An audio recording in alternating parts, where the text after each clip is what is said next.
Okay, welcome to the third lecture for MSE 6765 this year, where we're going to talk about some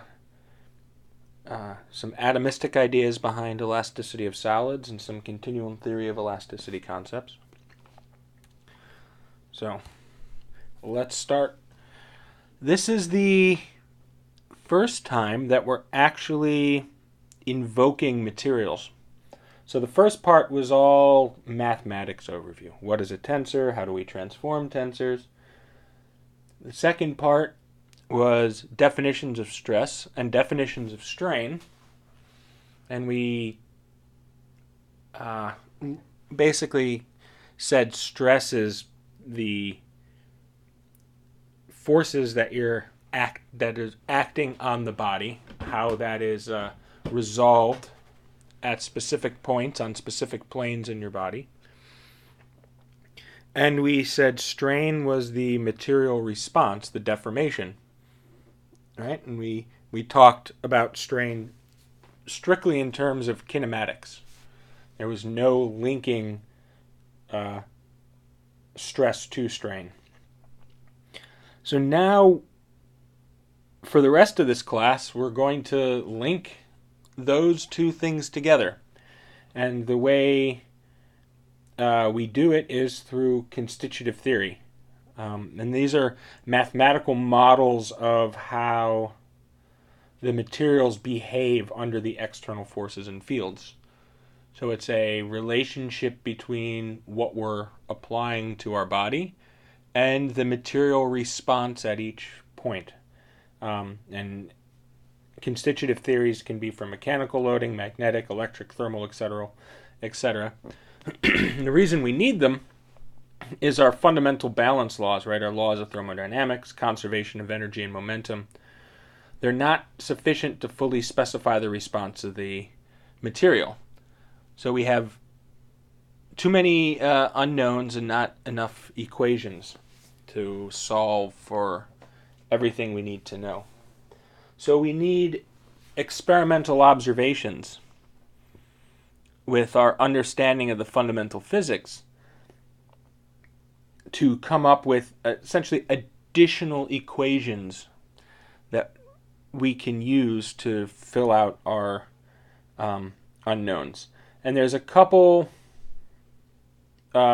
key things that any good constitutive theory should obey.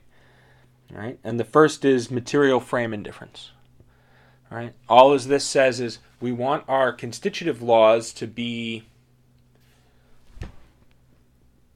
tensorial in nature, right? So that if I change my coordinate frame, I don't change my material response, right?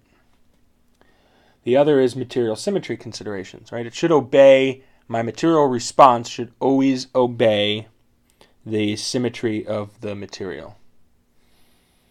And the Clausius-Duhem inequality, this means that our constitutive theory shouldn't violate the second law of thermodynamics. All right, so those are the three main things that we need to keep in mind when developing a constitutive theory. So let's start out exploring elasticity with a little bit of thermodynamics. All right, so our first law, our internal energy, our increment in internal energy is equal to the heat that is applied plus the work that is done on the system. So let's assume we're at equilibrium. We have a reversible process. Then our heat is nothing but TdS, where S is, of course, our entropy. And the work that we do, the increment in work, is the force that's applied times the incremental change in length of our sample, and then pressure volume work, PdV. So let's combine this all together, and we've got our change in internal energy is equal to our thermal, mechanical, and pressure work. And so if we assume a constant temperature, and let's solve for force, we have change in internal energy with respect to length at constant temperature.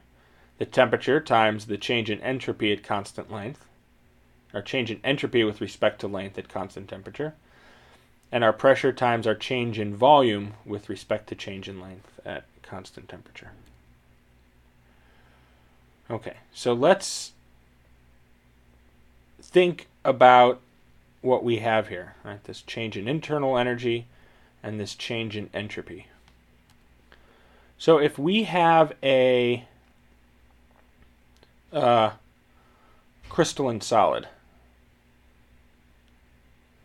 right? We have regular rows, regular array of atoms. If we put a force on this,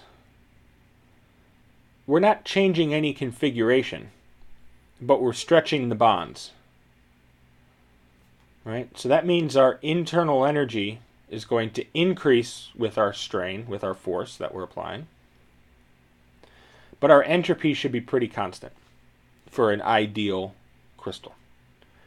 Let's think of a rubber or heavily cross-linked polymer. As I stretch this, I'm changing the configuration, the conformation of these chains. But I'm not really stretching the carbon-carbon bonds all that much. Right? So in this case, I'm going to be decreasing the entropy, but my internal energy is going to stay pretty constant. And this is seen in our stress-strain behavior for a linear elastic solid. Right?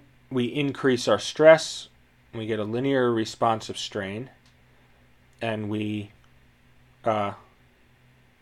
unload. For our elastomers, we get a heavily nonlinear response, a lot more strain, because we can pull this material a lot farther by changing the configuration of the chains without actually stretching any bonds. Right? And then when we unload, we can either follow back along the same curve, or perhaps we'll have some dissipation. And that dissipation we'll call anelasticity. Right? Our energy on loading is the area under our loading curve is not equal to the area under our unloading curve. Right? And we know that you can feel this, take a rubber band and stretch it. And it will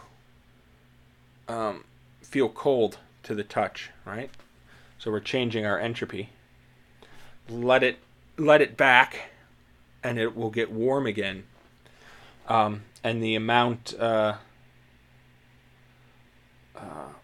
it warms up is greater than the amount that it cools down. So there's sometimes a significant dissipation associated with rubbers, right?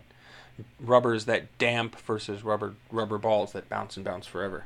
Different amounts of dissipation, different areas under the stress-strain curve.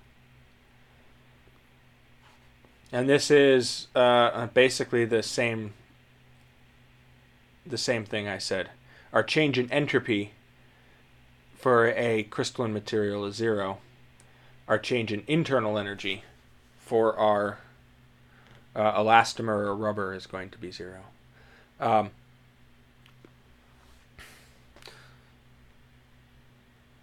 And so we'll talk about in the next lecture, when we talk about elasticity of non-crystalline materials, of elastomers, we'll show that basically the rubber, we can consider this as an entropic spring. Right? All we're doing is changing the entropy of our system when we stretch it. And it's the desire to gain more disorder that causes the resistance to ordering, and the desire to gain more disorder gives us the resistance to stretch and the spring back when it's done. And then as a quick slide, I want you to think about this is if we have a small volume that undergoes deformation, right? And if we show that these deformations, if we show that displacements are small under the influence of a stress tensor, that the strain energy density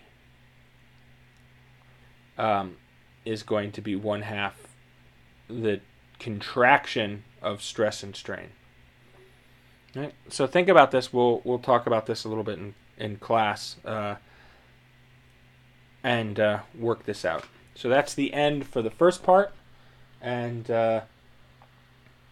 let's come back in a couple minutes for the next part, work energy relationships for crystalline materials.